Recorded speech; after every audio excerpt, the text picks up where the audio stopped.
Oh,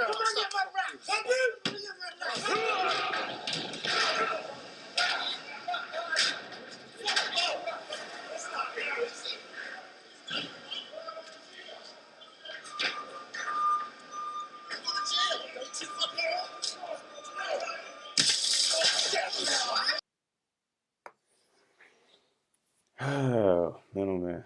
What's up, everybody? Welcome to EastKnows. I'm East, and today I know the total disappointment, if you will, that is UFC 223. And where does this disappointment start with? As always, the notorious one, Conor McGregor. The reason you have to start with Conor McGregor is because he's had the lightweight division on ice for the past 2 years. Conor has not defended the belt. He has been fighting Floyd Mayweather. He's been spending money. He's been posting on Instagram, but he has not been in the octagon. So, unfortunately, that's where things start off. To try to rectify this problem, the UFC decided to schedule an interim bout for Tony Ferguson, which he won. He's the interim champion at 155. And basically, the UFC, this was the weekend to clear up this whole mess and have Tony Ferguson fight Khabib from Russia. The fight is very exciting. It was supposed to be a big deal. They both had styles where people kind of questioned who could win. And unfortunately, Tony got hurt. For people that don't know, this fight has been scheduled 4 times. Khabib got hurt the first time. Then Tony got hurt. Then Khabib couldn't make weight. And now Tony has got injured. The irony is that about 2 weeks out before the fight, there was footage of Tony elbowing metal frames. He was kicking metal pipes, and people were wondering, like, "Oh God, holding their breath. Is this guy gonna get hurt?" And sure enough, he got hurt, but not in that way, not in training. He got hurt over a wire. He had a obligated interview for the UFC, and he tripped. His injury was very severe. Usually, the type of tear that he had in his knee does not need surgery, apparently, but because he tore his so badly, Tony needs surgery, so he's out of the fight. So the UFC calls on 145-pound champion, the featherweight champ that is, Max Holloway. Max Holloway is from Hawaii, very tough, really fantastic and exciting fighter. And this fight would have been fun. I do believe because he was 6 days taking the fight that maybe he would have been dehydrated and it might have been that great of a fight because Khabib is, Khabib. And the wrestling probably would have just been hard for Max to deal with on 6 days notice without proper training. But nonetheless, an exciting fight. I believe Khabib would have won the fight against Tony at the end. And technically, this fight, in my opinion, would have been the 145 champion versus the 155 champion. So a fight that, a super fight, if you will, that fans could have got in the future. That's what this fight would have been. As a UFC fan, I was definitely ready to see Max Holloway versus Khabib. Unfortunately, trouble was in the midst as a Conor McGregor teammate, Artem Lobov, a Russian who trains in Ireland, is staying in the same hotel as Khabib. The two saw each other, and I'm not sure who started it, but they got into a back and forth, and all hell broke loose. There was one point in time where Khabib looked like he might have been trying to defuse the situation. He put his hand on Artem and grabbed the back of his neck. It looked a little forceful to me, and afterwards it looked like someone had to pry his hand off of Artem's neck, and Khabib kind of, smacked him a little or nudged him a little bit as the hand cleared. Now, this situation is very important because, well, one, people are saying that Khabib looks like a bully.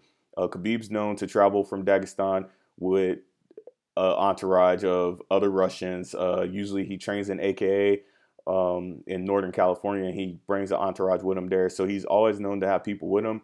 Artem was in the hotel hallway by himself. So in my opinion, Khabib was kind of the front man, if you will. He wasn't being held back. He was handling his own business type of thing. So I don't know if he was being a bully.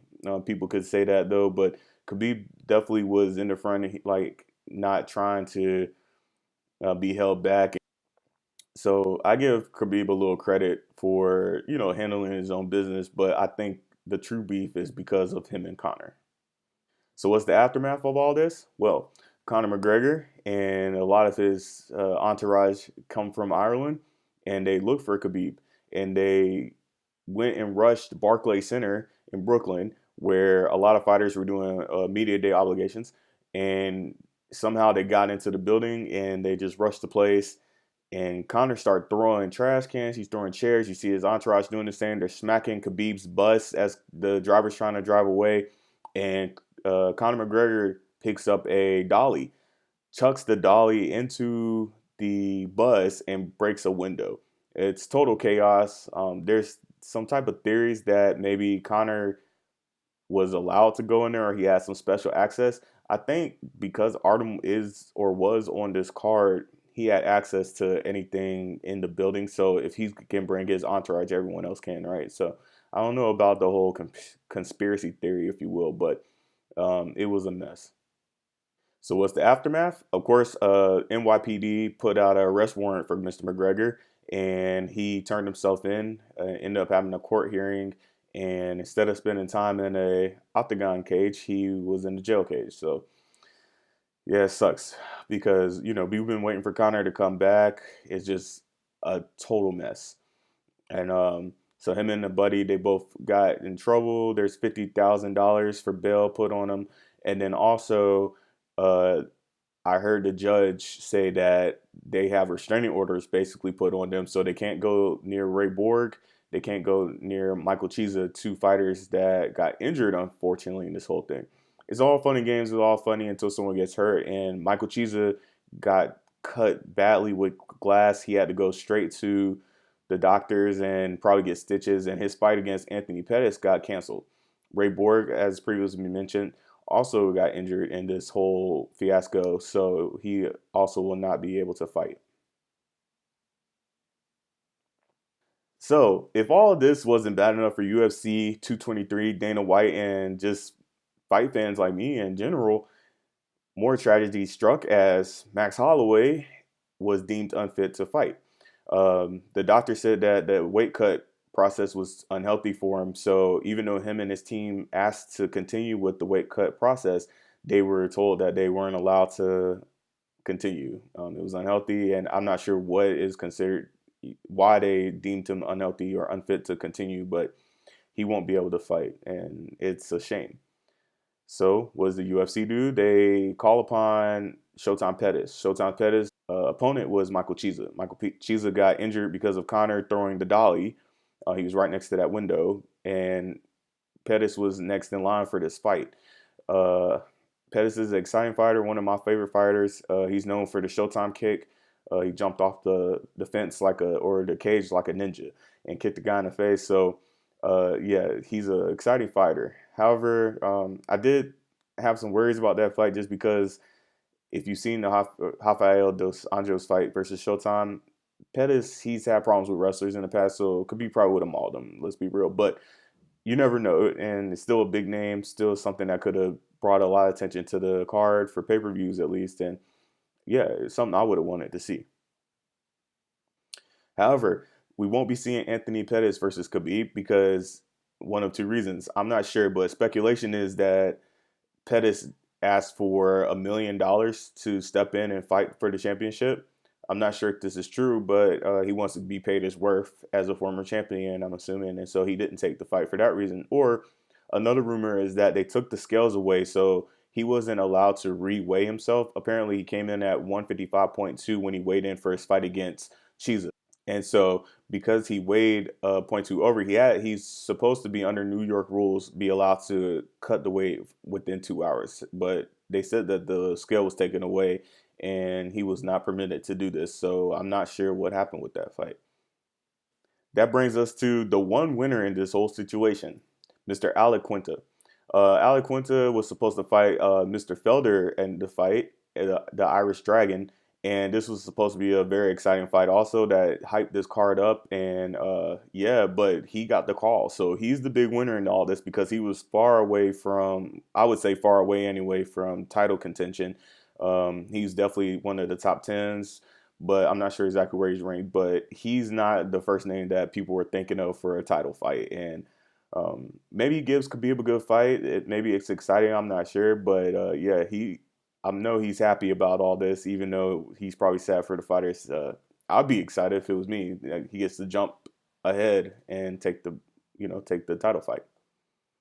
So in conclusion, UFC 223 has just been a tragic disappointment.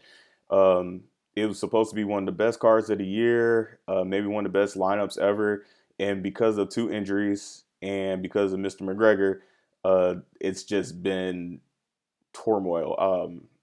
By my count, is 7 fights have got ruined because of this card. You got Tony Ferguson who got injured. You got Max Holloway who couldn't make weight. Then you have Anthony Pettis, who I'm counting this, even though it wasn't official or ever made official. I'm counting this because he could have took the fight and something crazy happened. So that's 3 fights. Then you also count Anthony Pettis versus the Chiesa fight. You count Felder versus Ali Quinta, that because Ali Quinta had to move up and fight the Khabib. Then you also have to take into account the Ray Borg fight. So, and then there's Artem, who got removed because he was down there with Conor in the parking garage. In total, that's about 7 fights that got ruined. And I think one of the biggest disasters is, let's be real, the fight people wanted to see was Conor versus Khabib in the end. So if Conor would not have done all this and went into the parking garage, the thing is, Max probably still wouldn't have been qualified or allowed to fight. Tony still would have got hurt. So that would have left Conor being in Brooklyn. And hey, come save this card. It's the biggest fight. He's Mr. I'll fight anybody anytime. Why not? Ireland versus Russia thing is just, it would have been big. It would have been cool, So unfortunately, we don't get it. And, it is what it is. But anyway, guys, this has been East, and I definitely know disappointment. That is UFC 223. If you like the video, share, like, and subscribe, and follow me as I upload more information and videos coming soon.